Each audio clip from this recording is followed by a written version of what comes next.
Vous écoutez un podcast Top Music. C'est moi le patron avec le réseau Entreprendre. Un nouvel épisode de C'est moi le patron chez Top Music avec Réseau Entreprendre Alsace. Et aujourd'hui, j'ai le grand plaisir de recevoir Niels Mangold. Bonjour Niels. Bonjour Alain. Alors Niels, c'est très original et en même temps assez banal, a décidé de fabriquer des vélos puisque sa société s'appelle Nilman Bicycle. Des vélos pas tout à fait comme les autres puisque ce sont des vélos en carbone, donc extrêmement légers.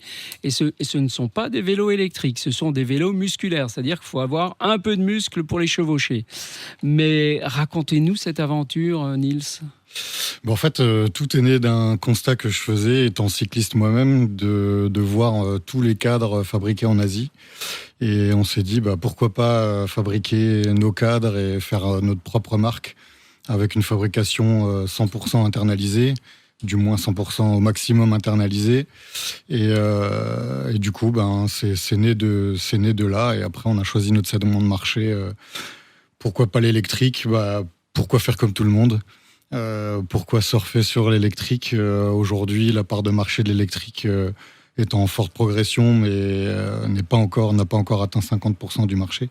Les vélos classiques restent la majorité du marché. Ils sont beaucoup moins chers déjà. Il y a une place à prendre. Ils sont moins chers, pas forcément dans notre cas, mais on parlera tout à l'heure. Grande masse, D'accord. C'est le cas. Vous avez, avant de créer votre société, d'abord vous avez été, on peut le dire, 11e au championnat du monde de... Oui. Redites-nous ça. De pignon fixe. De pignon fixe. C'est quoi le pignon fixe ? Alors en fait, c'est l'utilisation de vélos de piste, c'est-à-dire qui sont utilisés sur les vélodromes, donc sans frein et sans roue libre. Donc avec une seule vitesse, on ne peut pas s'arrêter de pédaler. On n'a pas de frein et on utilise ça sur la route pour faire la course. Non, sur la route, il faut être prudent et il faut anticiper, effectivement. Ça demande un peu d'anticipation. Donc on a quand même un champion, quasi champion du monde qui fabrique du vélo, il sait de quoi il parle. Vous avez une licence en management de production industrielle, vous avez un master européen en management et stratégie d'entreprise. Vous étiez un peu designé, si je puis dire, pour créer une boîte un jour. Et ça a été dans votre passion, le vélo. C'est ça, c'est exactement ça. Et alors, on parle de vélos musculaires, donc vous faites bien des vélos musculaires, vous l'avez dit, pas électriques, etc. Comment ça va se commercialiser ? Comment ça va s'intégrer dans toutes ces gammes de bicyclettes aujourd'hui qu'on trouve, j'allais presque dire partout, puisque même les supermarchés et les hypermarchés vendent des vélos aujourd'hui. Ouais, c'est clair. Du coup, en fait, on est sur un segment de marché, sur le premier modèle qui va bientôt sortir et qui va être prévendu. C'est un modèle qui sera pour le vélo taf, donc vraiment très orienté trajet domicile-travail, usage quotidien de son vélo. Il a été pensé pour ça et il a été pensé plus ou moins en opposition au vélo électrique. Le principal reproche que les utilisateurs de vélos électriques font, c'est leur poids. Oui, très lourd. Ils sont relativement lourds. Et du coup, pour prendre le contre-pied de ça, c'est créer un vélo en carbone quotidien, ultra léger, pour être très dynamique.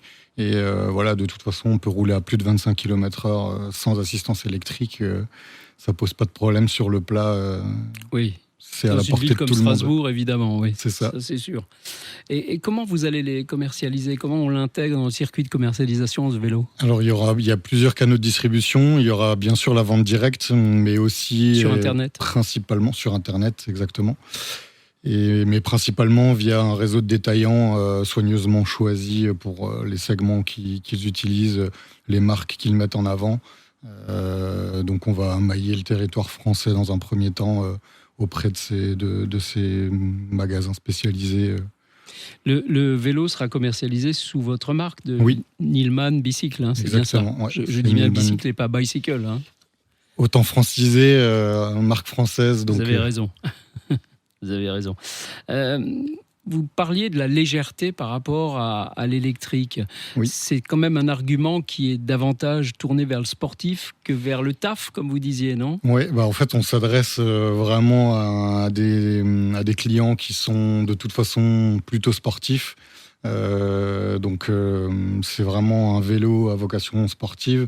La marque a une ADN sportive, que ce soit sur ce premier modèle-là ou les suivants, c'est vraiment l'ADN de la marque. Maintenant, en fonction de la position qu'on règle dessus, on peut aussi avoir une position un peu plus relevée et un peu plus cool. Mais c'est des vélos qui ont des gros rendements, qui ont un poids sous les 10 kilos, tout équipé. Donc on est beaucoup plus léger que les vélos du marché. C'est une société de combien de personnes? Parce que pour fabriquer des vélos, il faut du monde quand même, non? Eh ben, il faut du monde où il faut porter plusieurs casquettes. Aujourd'hui, on est 3. Alors évidemment, le prochain challenge, ça va être d'embaucher des personnes pour la fabrication en série. Aujourd'hui, pour la phase de prototypage, la phase qu'on est en train de terminer maintenant, 3 personnes, finalement, ça va assez bien. Ça suffit. Vous fabriquez ça où? Près d'Ensheim, je crois, près de l'aéroport? On est situé dans l'ancienne zone militaire de l'aéroport d'Ensheim. Très bien. Est-ce qu'il faut, en voiture, faut passer, pour mettre une voiture sur la route, une nouvelle voiture, il faut des normes dans tous les sens. C'est pareil pour le vélo? Oui, il y a une norme à passer. Alors dans notre cas, comme on fabrique nous-mêmes le cadre et la fourche du vélo, on doit passer cette norme. Donc c'est la norme ISO 4210. Donc tout a été regroupé aujourd'hui sous la norme ISO 4210. Historiquement, il y avait tout un tas de normes.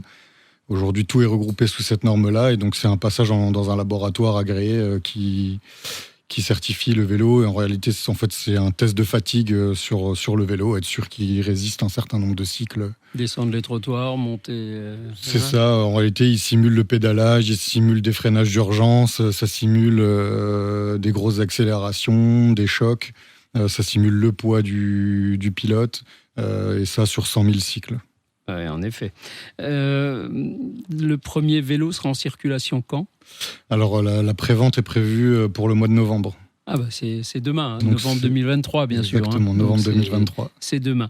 Alors, si vous avez envie d'aller au boulot avec un vélo qui pèse moins de 10 kilos dans les 8 kilos, eh bien, vous allez sur le site internet Nilman, Nilman Bicycle, et vous allez trouver votre bonheur grâce à Nils Mangold qui va faire un plaisir de vous fournir un vélo remarquable en carbone qu'il faudra quand même pas se faire voler. Vous avez pensé à ça? Il y a des systèmes pour protéger?